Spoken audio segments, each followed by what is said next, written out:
Jésus se rendit à la montagne des Oliviers. Mais dès le matin, il alla de nouveau dans le temple, et tout le peuple vint à lui, s'étant assis, il les enseigna. Alors les scribes et les pharisiens amenèrent une femme surprise en adultère, et la plaçant au milieu du peuple, ils dirent à Jésus, « Maître, cette femme a été surprise en flagrant délit d'adultère. Moïse, dans la loi, nous a ordonné de lapider de telles femmes. Toi donc, que dis-tu » Il disait cela pour l'éprouver, afin de pouvoir l'accuser. Mais Jésus, s'étant baissé, écrivait avec le doigt sur la terre. Comme il continuait à l'interroger, il se releva et leur dit, « Que celui de vous qui est sans péché jette le premier la pierre contre elle. » Et s'étant de nouveau baissé, il écrivait sur la terre. Quand ils entendirent cela, accusés par leur conscience, ils se retirèrent un à un, depuis les plus âgés jusqu'au dernier, et Jésus resta seul avec la femme qui était là au milieu. Alors, s'étant relevé, et ne voyant plus que la femme, Jésus lui dit, « Femme, où sont ceux qui t'accusaient? Personne ne t'a-t-il condamné ?» Elle répondit, « Non, Seigneur. » Et Jésus lui dit, « Je ne te condamne pas non plus. Va et ne pêche plus. » Jésus leur parla de nouveau et dit, « Je suis la lumière du monde. Celui qui me suit ne marchera pas dans les ténèbres, mais il aura la lumière de la vie. » Là-dessus, les pharisiens lui dirent, « Tu rends témoignage de toi-même. Ton témoignage n'est pas vrai. » Jésus leur répondit, « Quoi que je rende témoignage de moi-même, mon témoignage est vrai, car je sais d'où je suis venu et où je vais. Mais vous ne savez d'où je viens ni où je vais. Vous jugez selon la chair. Moi, je ne juge personne. Et si je juge, mon jugement est vrai, car je ne suis pas seul, mais le Père qui m'a envoyé est avec moi. Il est écrit dans votre loi que le témoignage de deux hommes est vrai. Je rends témoignage de moi-même, et le Père qui m'a envoyé rend témoignage de moi. Ils lui dirent donc, où est ton Père ? Jésus répondit, vous ne connaissez ni moi ni mon Père. Si vous me connaissiez, vous connaîtriez aussi mon Père. Jésus dit ces paroles, enseignant dans le temple, au lieu où était le trésor, et personne ne le saisit, parce que son heure n'était pas encore venue.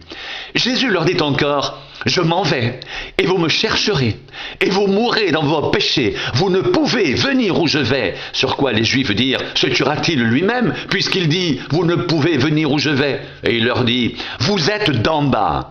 Je suis d'en haut, vous êtes de ce monde, moi je ne suis pas de ce monde. C'est pourquoi je vous ai dit que vous mourrez dans vos péchés, car si vous ne croyez pas ce que je suis, vous mourrez dans vos péchés. Qui es-tu ? Lui dirent-ils. Jésus leur répondit, ce que je vous dis dès le commencement. J'ai beaucoup de choses à dire de vous et à juger en vous, mais celui qui m'a envoyé est vrai. Et ce que j'ai entendu de lui, je le dis au monde. Ils ne comprirent point qu'il leur parlait du Père. Jésus leur dit donc, quand vous aurez élevé le Fils de l'homme, alors vous connaîtrez ce que je suis, et que je ne fais rien de moi-même, mais que je parle selon ce que le Père m'a enseigné. Celui qui m'a envoyé est avec moi, il ne m'a pas laissé seul, parce que je fais toujours ce qui lui est agréable. Comme Jésus parlait ainsi, plusieurs crurent en lui.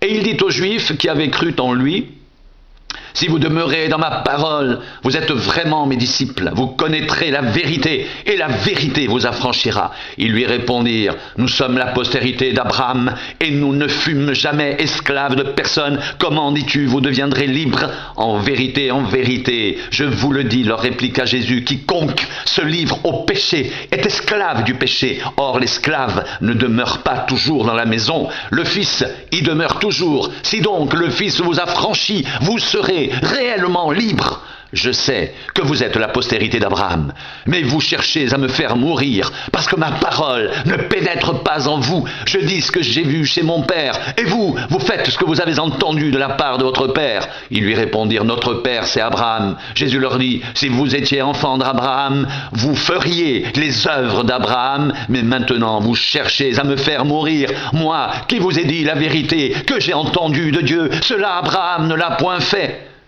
Vous faites les œuvres de votre Père. Ils lui dirent, nous ne sommes pas des enfants illégitimes. Nous avons un seul Père, Dieu. Jésus leur dit, si Dieu était votre Père, vous m'aimeriez, car c'est de Dieu que je suis sorti et que je viens. Je ne suis pas venu de moi-même, c'est lui qui m'a envoyé. Pourquoi ne comprenez-vous pas mon langage? Parce que vous ne pouvez écouter ma parole. Vous avez pour père le diable et vous voulez accomplir les désirs de votre père. Il a été meurtrier dès le commencement et il ne se tient pas dans la vérité parce qu'il n'y a pas de vérité en lui. Lorsqu'il profère le mensonge, il parle de son propre fond car il est menteur et le père du mensonge. Et moi, parce que je vous dis la vérité, vous ne me croyez pas. Qui de vous me convaincra de péché si je dis la vérité? Pourquoi ne me croyez-vous pas? Celui qui est de Dieu écoute les paroles de Dieu. Vous n'écoutez pas, parce que vous n'êtes pas de Dieu. Les Juifs lui répondirent, n'avons-nous pas raison de dire que tu es un Samaritain et que tu as un démon? Jésus répliqua, je n'ai point de démon, mais j'honore mon Père et vous m'outragez. Je ne cherche point ma gloire. Il en est un qui la cherche et qui juge. En vérité, je vous le dis, si quelqu'un garde ma parole, il ne verra jamais la mort. Maintenant, lui dirent les Juifs, nous savons que tu as un démon. Abraham est mort, les prophètes aussi. Et tu dis, si quelqu'un garde ma parole, il ne verra jamais la mort. Es-tu plus grand que notre père Abraham qui est mort? Les prophètes aussi sont morts. Qui prétends-tu être? Jésus répondit, si je me glorifie moi-même, ma gloire n'est rien. C'est mon Père qui me glorifie, lui que vous dites être votre Dieu et que vous ne connaissez pas. Pour moi, je le connais. Et si je disais que je ne le connais pas, je serais semblable à vous, un menteur. Mais je le connais et je garde sa parole. Abraham, votre père, a tressailli de joie de ce qu'il verrait mon jour et il l'a vu et il s'est réjoui. Les Juifs lui dirent, tu n'as pas encore 50 ans, et tu as vu Abraham. Jésus leur dit, en vérité, je vous le dis, avant qu'Abraham fût, je suis. Là-dessus, ils prirent des pierres pour les jeter contre lui, mais Jésus se cacha et il sortit du temple.